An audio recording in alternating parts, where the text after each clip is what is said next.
বামনগোলা ব্লকের পাকুয়াহাট ডিগ্রি কলেজের পাশে ব্লক কমিউনিটি হলে অনুষ্ঠিত হলো অগ্নি নিবারণের সচেতনতা শিবির। সোমবার প্রায় 11টা নাগাদ এলাকার বিভিন্ন স্কুল কলেজের ছাত্রছাত্রী ও আশা কর্মীদের নিয়ে এই সচেতনতা শিবির করা হয়।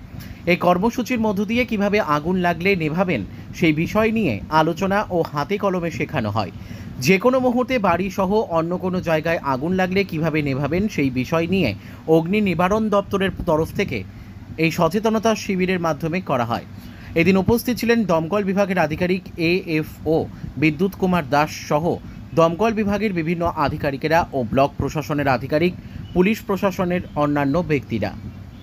ব্যুরো রিপোর্ট, আমাদের টিভি। কি বিষয় নিয়ে আজকে আপনাদেরকে ডেকে আজকে আলোচনা করবেন?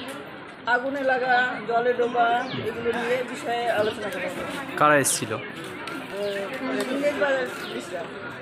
ইংরেজ ইংলিশ ফায়ার ফায়ার ব্রিগেড এসে মানে আপনাদের হাতে কলমে দেখালো? দেখালো। কি দেখালো? ওই যা যা হয় আগুন লাগলে কিভাবে নেভাতে হয় সেগুলো। আচ্ছা, আপনার নাম? আমার নাম জয়ন্তী মজুমদার। ইয়ে করা হলো, কি বিষয় নিয়ে কি করা হলো? গ্রামে কোথাও আগুন লাগলে কীভাবে ওটা তাদের ডাকতে হবে, তাদের একটা ফোন নাম্বার আমাদের দিল, সেই নাম্বারে আপনারা ফোন করবেন। একসাথে যেমন ফোন করলে প্রথমে পাওয়া যায় না, তারা একটা অন্য একটা নাম্বারও দিয়ে গেল, এই নাম্বারে কল করলে আমরা তৎক্ষণাৎ চলে আসতে পারবো। আর কিভাবে দেখানো হলো?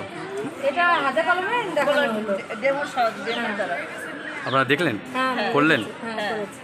কতটা মানে উপকৃত হবে গ্রামের মানুষ? গ্রামের মানুষ উপকৃত হবে, প্লাস আমরা জেনেছি আমাদের আশেপাশে হলেও আমরা বলতে পারবো বা নিজেরাও এগিয়ে যেতে পারবো। আচ্ছা, আপনার নাম ও পরিচয়? আমার নাম শিল্পী বিশ্বাস সরকার। কোন ডিপার্টমেন্টে আপনি? আমরা আশা করবো।